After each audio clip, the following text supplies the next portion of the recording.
Jeshi la Polisi mkoa wa Kagera linawashikilia watu wawili ambao ni Kevin Payson Mdoro wa miaka 42 Mnyiha. Huyu ni mganga wa jadi mkazi wa wilaya ya Mbozi mkoani Songwe, na Landa Niseme Mlomo, huyu wa miaka 64 ni Mnyamwanga, mfanyakazi katika chumba cha kuhifadhi maiti katika hospitali ya Vwawa iliyoko wilaya ya Mbozi mkoani Songwe kwa tuhuma za kupatikana na viungo vidhaniwavyo kuwa ni viungo vya binadamu.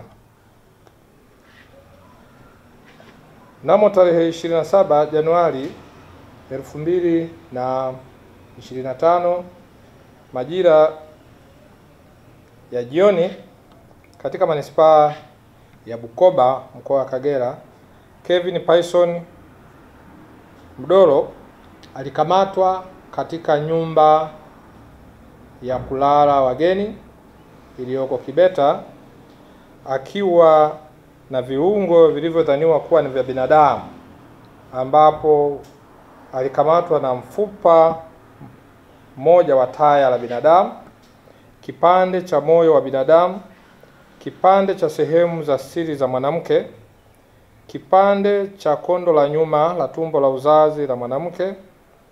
Lakini pia mtuhumiwa huyu alikamatwa na vitu vingine ambavyo ni vipande viwili vya ngozi iliyokaushwa idhaniwayo kuwa ni ngozi ya nyoka aina ya chatu, ngozi moja ya nyoka wa kawaida, pembe mbili za mnyama wa porini, vipande vitatu vya mifupa ambavyo bado haikubainika mara moja kama ilikuwa ni mifupa ya binadamu au mnyama gani.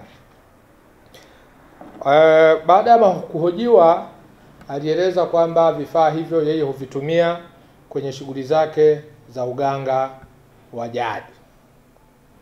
Lakini alipohojiwa zaidi, kavitoa wapi? Alieleza kwamba viungo hivyo au vitu hivyo alivyokamatwa navyo alipewa na mtu mmoja aliyemtaja kwa jina la Landa Niseme Mlomo kuwa ndiye aliyempatia viungo hivyo huko Mbozi mkoani Songwe. Kama nilivyoeleza hapo awali kwamba huyu Landa ni mhudumu katika chumba cha kuhifadhi maiti katika hospitali ya Vwawa iliyoko wilayani Mbozi mkoani Songwe.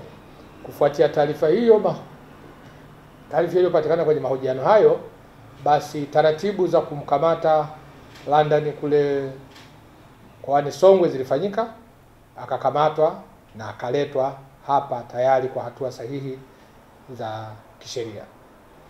Uchunguzi unaendelea ili kubaini nani hasa wako kwenye mtandao huu.